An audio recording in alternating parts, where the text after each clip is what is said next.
Hi hello I am Nitin. This is NSK Max. അപ്പൊ NSK Maxന്റെ മറ്റൊരു ഷോർട്ട് വീഡിയോയിലേക്ക് സ്വാഗതം. അപ്പൊ SSLCയിലെ ഇമ്പോർട്ടന്റ് ആയിട്ടുള്ള ഒരു ചാപ്റ്റർ ഉണ്ട്, കോർഡിനേറ്റ്സ് ജോമെട്രി. അതിന്റെ അകത്തെ ഒരു പ്രോബ്ലം ആണ് ഇത്. വളരെ പെട്ടെന്ന് എങ്ങനെ ചെയ്തെടുക്കാമെന്ന് നമുക്ക് നോക്കാം. അപ്പൊ ഇവിടെ തന്നിരിക്കുന്ന ക്വസ്റ്റ്യൻ ഒന്ന് വായിച്ച് മനസ്സിലാക്കുക. What are the coordinates of other 3 vertices of the rectangle? അപ്പം നമുക്ക് ഈ ഒരു റെക്ടാംഗിളില് 4 വെർട്ടിസസുകളുണ്ട്. ഇത് A, B, അതേപോലെ തന്നെ ഈ വെർട്ടിസ് C, ഇത് എന്താണ് ഈ വെർട്ടിസ് B.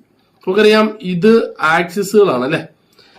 ഇത് y ആക്സിസ്, ഇത് -y, ഇത് x ആക്സിസ്, ഇത് -x, അല്ലെങ്കിൽ x ഡാഷ് എന്ന് മൈനസിന് നമുക്ക് x ഡാഷ് y ഡാഷ് എന്ന് നമുക്ക് എടുക്കാം.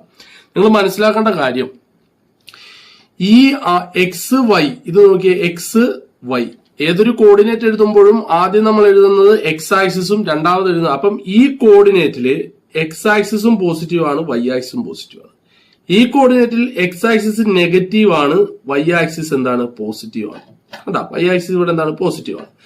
ഈ കോർഡിനേറ്റില് എന്താണ് x ആക്സിസ് നെഗറ്റീവ് ആണ്, y ആക്സിസ് നെഗറ്റീവ് ആണ്.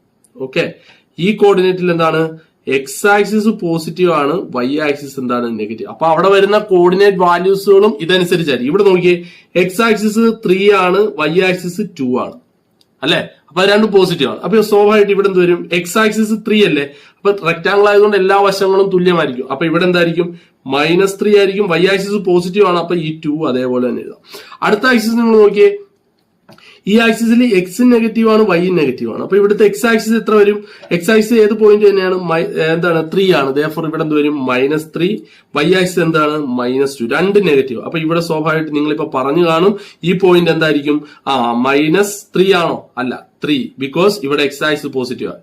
-3 എന്ത് വരും, -2. This is the other 3 coordinates of this rectangle. മനസ്സിലായല്ലോ. അപ്പൊ കോർഡിനേറ്റ്സ് എന്ന് പറയുന്ന ചാപ്റ്ററിലെ ഒരു ഇമ്പോർട്ടന്റ് കണക്കാണിത്. അപ്പൊ നിങ്ങൾക്ക് ഇത് മനസ്സിലായെന്ന് വിശ്വസിക്കുന്നു. അടുത്ത ഒരു ഷോർട്ട് വീഡിയോയിൽ അടുത്തൊരു ഇമ്പോർട്ടന്റ് പോയിന്റുമായിട്ട് കാണാം. അതുവരേക്കും ഗുഡ് ബൈ.